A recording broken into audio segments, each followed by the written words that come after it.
Hey fellas, how you doing? It's Johnny. Excuse me, I'm a bit tired today. I'm just a bit exhausted. So I just came back today from London earlier on. I came back from a meeting, consultation. Spoke to a really nice guy, really interesting guy. And I've been speaking to people pretty much every day now. I've been mentoring men over Skype. And I've also been teaching in person in London. And I've been really heavy, guys. I've been really heavy working on my own personal development. I absolutely love it. I really enjoy it. So I wanted to, in this video, I just really wanted to continue where I've left off with what's really helped me to change my life in the course of the last 2 years since I made a second identity change and I've gone in a new direction. And I also wanted to speak about only one problem that men are struggling with this problem globally. This isn't just guys that I work with personally and help them to overcome social anxiety, low self-esteem, depression, and the general area of self-confidence, confidence of attracting a girlfriend, confidence to set your own business up, confidence to leave a job, confidence to remove certain character flaws and traits like, I guess, people pleasing, anger, aggression, jealousy. So it's come back again, it's come back strong. And that's why I was drawn to make this video for you guys. I've got a few things I want to say. I've made a few notes this time, because usually I never do my videos like this. I just do it, it's just spontaneous. But I thought for this particular video, I wanted to make a few notes so I didn't miss out. Okay. Let's just think of this video like this is like a session. This is kind of like the sessions I do. Alright, so addiction is the problem. What is addiction? Because we hear that word a lot, and to some extent we're all addicted. We've all got addictions. I'm going to talk about addictions that make you feel worthless. Addictions that make you feel worthless and make me feel worthless if I do them. Addictions that make you not trust yourself. Addictions that make you not trust other people, hence social anxiety or dysfunctional relationships. Addictions that stop you from being happy in life, stop you from feeling comfortable with people. So an addiction is something you do to escape your pain. Now the pain usually is a childhood trauma of many bad experiences that we had. So let me bring it back just to simplify this. So when I first got into teaching 5 years ago, I taught men how to be confident, how to attract women, and that was also what I was teaching myself. I got good at doing it, I started to teach it. As I got more experienced, and of course as you change and you evolve, your clients, or my students or my clients, they evolve with me, and the needs grew stronger. The challenges for me as a teacher and a student became more challenging. It was no longer just for me personally on my journey about having sex with women to make me feel good, and it did initially. It made me feel fantastic, of course it did, coming from a place of not feeling good enough. I used to feel suicidal, I used to feel enraged, I wanted to kill everyone for all the bullying that I underwent and how unfair I thought life was. But after I did that, after I was on that roller coaster, I was left with these, I couldn't explain it. All I can say to you was, at that time, something in my life didn't feel right. And I didn't know what that something was. And that something that didn't feel right, it followed me everywhere. It followed me in my relationships with women. It followed me in my thinking. It followed me in life. It followed me everywhere. It followed me in my dreams. Sorry, I'm itching. It followed me in the morning. And it was an addiction. I spoke to a man today, and we got speaking about pornography, as in watching sexual porn, and I spoke to him about an addictive personality. So, after achieving sex with lots of women, and after teaching men that, I wasn't fulfilled. I was more unhappy in a sense than when I started. I couldn't understand it. How could this make sense? I personally had what most men I suppose, would die for. Beautiful women, sex whenever I wanted. God, that feels really arrogant when I say that, that's true. A good income, nice apartment, validation, fame. But I didn't have the most important thing. What's the most important thing? What's the most important thing, guys? The most important thing is self-respect, integrity, self-love. I'm just using different names, or I could even go one further and say a relationship with God. So no matter what words I use, they would all explain that quenching feeling of something doesn't feel right. That something that didn't feel right was the real me. I wasn't being my true self. So my other selves, there were many other selves, they were leading me astray. Because I was cheating all my relationships, not knowing I was doing it, but kind of knowing it, but not knowing it, and not wanting to see it going like this. I want to see that. That's not really me. So I'm using watching porn as a metaphor for cheating yourself, stopping that natural flow of self-love and confidence. I was in a lot of confusion though, because my cheating was rationalised with, well, there's nothing wrong with getting good with women. Is there? This is the conversation I have with myself. Surely there's not. They're sleeping with me. I'm not doing anything wrong. I'm not forcing them into bed. It's legal. And they're enjoying, I enjoy the sex, but something doesn't feel right. And then my mind went, maybe I just want a girlfriend, and a voice came up and said, don't be soft. You're not an alpha male, you're not being strong. And I went, oh, okay, sorry. I'm going to continue cheating. It didn't make me feel good. I never felt good cheating anyone in my life since I was a kid. This is irrelevant whether I believe in a creator or not, or a God in the sky, or Jesus or whoever. This was irrelevant. This is how I felt spiritually. This is actually when I was a kid and I didn't even know much about religion or God or about being a good person. I was brought up with good values from family, but I felt it. I hated that feeling of being dirty and being a cheat. I didn't want to associate myself as that. That's never the man that I intended to be. But I'd become a cheat, a liar, and I've become addicted in all my life. I'm going to go through the addictions now. First addiction, and this is in no chronological order, my first addiction was I couldn't stop cheating on women. I just couldn't stop it. And I rationalised it by saying, but lots of other men do it. And women like bad boys. Women like guys who get laid. It was a cop-out. I knew that wasn't true. Or I knew that that didn't have to be true for me. Saying that, oh, because other men do it, it makes it right for me, that was me being immature. That was me being weak. So that was my first addiction. My second addiction, I would say, was treating people with no respect. Yeah, you know, a girlfriend said at the time, you treat your students better than you treat me. She was right. I treated her like shit. I treated all my girlfriends like shit. And they didn't respect me at the time, and I didn't respect myself. That was my second addiction, treating people bad because unconsciously I didn't feel good in myself because of my past, all my pains and lots of things that had happened to me. My next addiction was seeking validation from people, especially women, people pleasing. I didn't realise it at the time, because again, that was heavily rationalised with the job I did, which was teaching men how to meet women, the reputation I had, how I perceived myself, my egoic identity.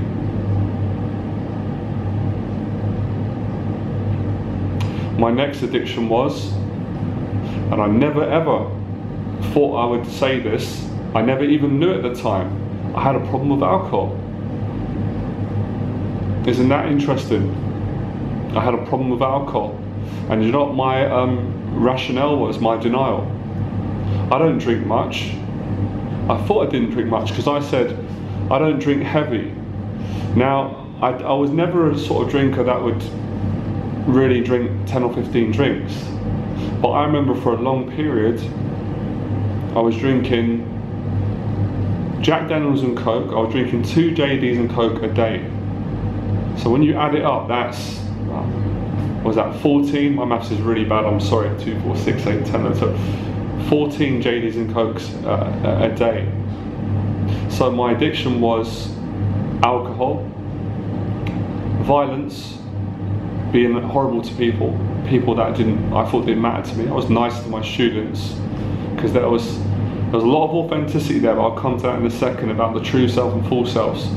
I treated women really badly. I was nice to them at first to get them into bed and manipulate them, but I treated them like shit. I treat myself like shit. And in my relationships, I was still masturbating and watching porn, so I was cheating all the time. And I was wearing different masks all the time. I wasn't the person I am now, this honest person who's congruent. I was changing all the time. And again, lots of people will rationalize that, and even I didn't say, "Ah, come on, Johnny. Everyone changes a little bit." Yeah, we all change a little bit, I'm aware of that. But the way I was changing, massive margin, a complete different personality, not just adjusting a little bit. Because yeah, I understand when we meet different people, sometimes we have to adjust, we have to calibrate. There's a difference between calibrating with someone and coming on their level, as opposed to putting on a different mask and being a completely different person. I didn't know who I was, I had no idea. But I certainly didn't like the people I was being. And I was aggressive as well. A lot of people didn't see that, I'm going to bring that out. I was nice, you know, in public and when I taught and around, but behind the scenes I was aggressive. I didn't like that side of me. That came from my insecurities from the past, being bullied and lots of anger that I was carrying. Right, that's finished. So these are all addictions. Next addiction, junk food. That was rationalised by saying, a KFC meal doesn't hurt once in a while. Oh, do you know what I was doing, guys? I was eating, it was awful, my diet. I was teaching every day, pretty much. I was coming home and I was spending a fortune on food. I had an addiction to spending money. There was an unconscious fear from my childhood about money, so I was getting rid of my money. That was an addiction, that was harmful. And I was buying Nando's, KFC, McDonald's. I was spending £40 a day, I'm not exaggerating, sometimes more. I would buy £20 worth of Nando's, eat that, go to the shop again, get more Nando's, more KFC, chocolates. So you can hear how many addictions there were. I was also addicted to letting people abuse me as well, letting people manipulate me. When I knew that they were doing it, I knew that people were treating me unjustified, and I was letting it pass because of unconscious insecurity of not thinking I'm good enough, and letting people bribe me with flattery. So of course, despite, you know, when you weigh up the pros and the cons, I've written it down here. Fear versus love. I've written demonic voices. I didn't know how to discern from these voices. There's nothing wrong with getting these voices. Every man gets these voices, and woman as well. We all get temptation. If anyone says they don't, they're not being honest. So there's nothing to feel bad about getting voices, but it's having the self-control to identify the voices that we actually don't want to listen to. And that's in line with not acting out of our true self. I also suffered a lot of paranoia as well, and an incredible excessive amount of jealousy. And that's contradictory when I used to teach abundance, being that I had lots of women around me. I didn't trust any of the women. I didn't trust myself either.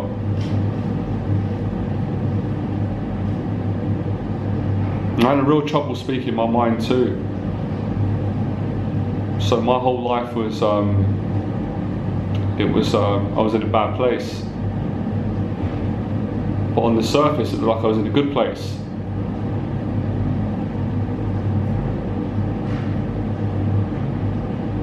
And then I went back in time.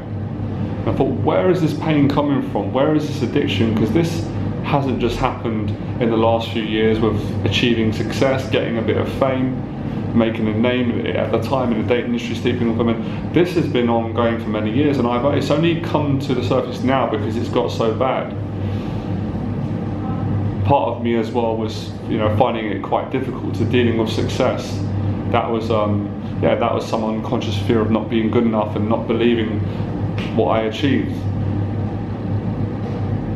I didn't have the courage deep down to say, this is not the person I want to be. Yeah, it's all good and well, there's nothing wrong with improving your confidence with women. You can do that, you don't have to lose your integrity to get a girlfriend. There's nothing wrong with sex, I love sex. You don't have to cheat on your girlfriend and sleep with different women. You can have sex with one, you can have a monogamous relationship with one you love. Or if you don't want a monogamous relationship, be honest about it. I wasn't, I didn't have the courage, I was a coward. I was a coward and a cheat.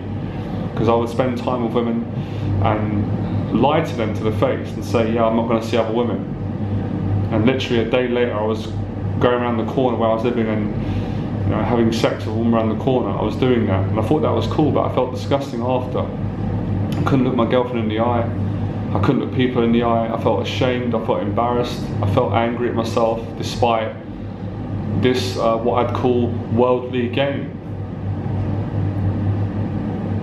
And there's a quote that I think Jesus said in the Bible that I love. It really speaks to me.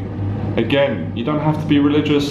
God, people say to me, I'm not religious. I'm not religious either. I'm not religious in the dogmatic sense, but I've got a strong connection with God, a personal connection. That's the most important to me. You don't have to go into the church. You can have it anywhere. I'm having it right now, talking to you guys, being so open and honest and vulnerable. This is a good connection for me. So in the Bible, Jesus said, you can be in the world but not of the world. And what he meant by that, or how I understand it, is having control of the false ego. Just because everyone around you is cheating and being angry and judging and stealing, that doesn't mean you need to do it. It doesn't mean as well that you think you're better than them. Because I used to have that voice as well. If I change and become honest, there's a part of my conditioning, how I grew up, people are going to think that I'm looking down on them and I think I'm a do-gooder, and I don't think that. I just want to live as a clean, honest man. I know what it's like to live in hell, in a mental hell, and now I'm in a fantastic position and I don't intend to ruin it. And I want to help men that were like me, because I know how it feels. I know how it feels when you don't trust yourself, when you're angry, when you're paranoid, when you've got everything but you feel empty on the inside. I know how that feels. I'm an expert in how it feels. But on the plus side, I know how it feels to wake up every day happy, like I am, and to look in the mirror and like the person that you see, and to trust yourself, and to have beautiful relationships around you, and not to settle for anything less, and do a job that you love, and be passionate every day, and be kind. I'm not perfect, I'm sure you guys know that. But again, we don't need to be perfect. But we can be close to it. That's good enough, right? For me, being honest is also about owning up to your mistakes. Something I had an addiction to not doing. I had an addiction to never admitting I was in the wrong. That's how insecure I was, that's how strong my false ego was. I always thought I was in the right, and deep down I knew I wasn't always in the right, and I'm still not always I'm still learning. But what I'm learning thus far is there's no love in fear, there's no love in dishonesty and addiction. So this is why I've been saying to every man who is in front of me, who's either working me on these programs or the consultations I do when I speak to people for free. I don't get nothing out of it. It's a lot of the consultations. It's not everyone I speak to that works with me and takes my program. When I'm at a social event, when people ask me questions, I only say this to people that are interested. I don't walk up and down on the street preaching and on the corners of the street like it said in the Bible. Be wary of those who sit out on the street preaching. Go in your house, close your door, and pray in private. So in a sense, this is how I live. I'm sharing this because I love you guys, and you're asking me for this. You want to know how I've improved my confidence? Now I'm truly confident. I never used to be truly confident. It was all bravado. It was all an act. Because it was unconsciously not feeling good enough, despite having everything that you would think would make a man feel good enough. Now I love women more. Now I'm not a cheat, I'm not a thief. I don't watch pornography. If I've ever relapsed, you guys would be the first to know. You guys are watching my back, I'm watching yours. I won't relapse, I'm in too much of a good place. I still speak to them and I love talking to them. You can flirt, you can have honest flirting. I don't flirt with people's girlfriends. No tricks, no cheating. I just talk transparently. You can go on dates. I'm not saying to be a guy who is religious, he never looks at a woman, he doesn't have a girlfriend. I'm not saying that, but I'm saying integrity, and I'm not saying anything that men ain't asking for. Every conversation I had, even 3 years ago, men will say, it starts off usually with, I want to learn how to go out and meet women, but I don't really want to sleep with women. They're not sure who they are, and I've been in this place where they're not sure who they are. They're at war with themselves, with all their different personalities, and there's one true self.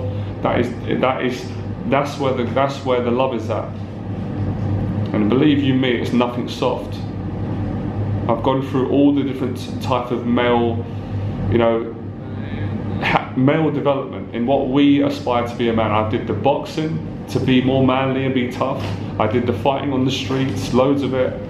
I did the drugs, the alcohol, the pulling women, the shagging women, and I can honestly tell you, hand on heart, this is the most difficult thing I've ever done. The work I did with my mentor Jeff, the work I'm continuing to do now, helping other people, this is the most difficult stuff. This is the manly of the manliest. And it's the stuff, I was going to say it's the love stuff. Yeah, it is the love stuff. It makes you a very, very beautiful man. And that's what I see every week. Beautiful men speaking to me that are afraid. It's all right, I was the same. So my teaching is about building a relationship with yourself. And within that relationship, you build true confidence. I spoke to lots of men this week and they said, I've got a problem with alcohol because I drink alcohol because I don't feel confident without it.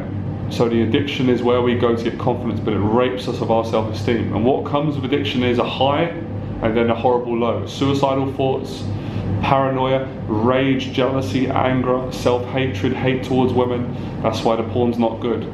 Not just pornography, it's awful, but all these things that pull you out of alignment. Rationalization is the very thing that's keeping you in pain. As soon as you move the rationalization and you start going through a self-inventory of looking at areas of your life where you are deceiving yourself, you will be supremely confident. And guess what happens? On a positive note now, women will come to you, business will come to you, money will come to you, good people will come to you. You will love yourself. You won't need me to tell you that. You won't need my validation. You won't need anyone else's. I personally call it being validated by God. You can use your own term.